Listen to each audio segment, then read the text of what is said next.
When we hear about the Industrial Revolution, the image that comes to mind is one of smoking factories, locomotives crisscrossing landscapes, and crowds leaving the countryside to live in drab cities.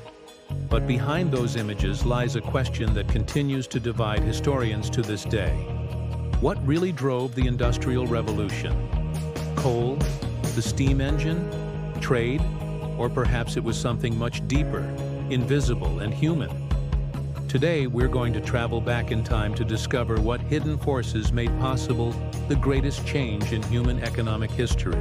Chapter 1. Before the Storm. At the beginning of the 18th century, Europe wasn't so different from what it had been for centuries.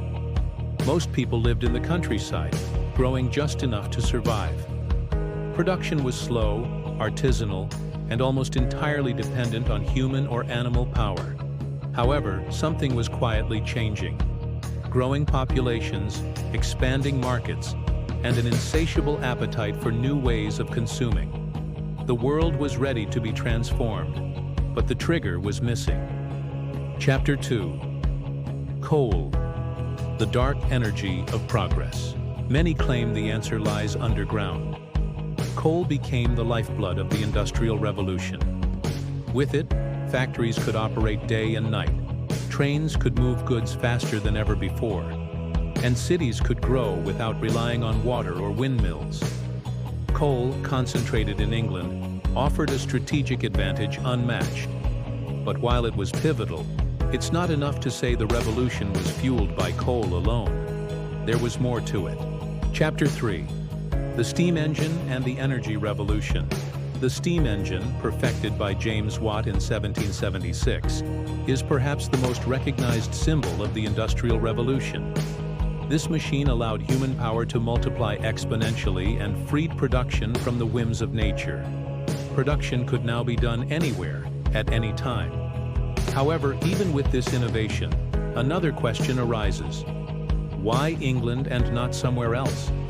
After all, the principles of the steam engine were also known in France and Germany.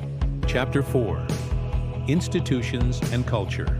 Here's a fascinating argument. It wasn't just natural resources or technology, but institutions and culture that made the difference. England had a legal system that protected private property and encouraged innovation.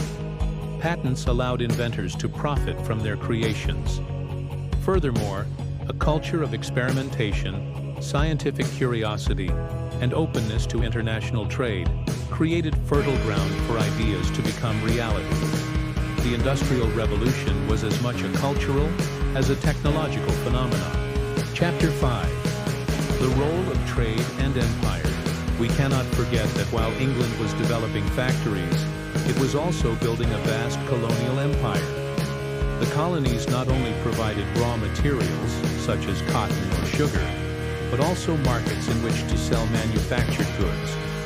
Without this global trade network, mass production would have been meaningless. In a way, the Industrial Revolution was the consequence of a global economy that was already underway. Chapter 6. Invisible Innovation. The Credit and Capital Revolution. But there was another, less visible engine: money. England had developed an advanced financial system: banks, insurance, stock exchanges. This allowed inventors and entrepreneurs to raise capital to take the risk of opening factories, experimenting, and expanding. Without this financial support, machines and coal would have remained mere curiosities without widespread application. It was credit that transformed ideas into industries.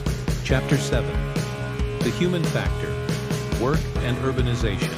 We cannot forget the silent protagonist, the people.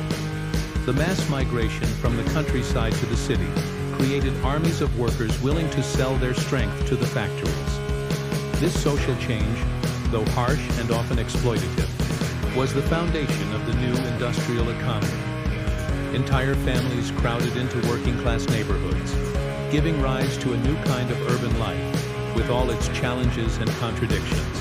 Chapter 8. So what really drove her? In the end, there is no single answer.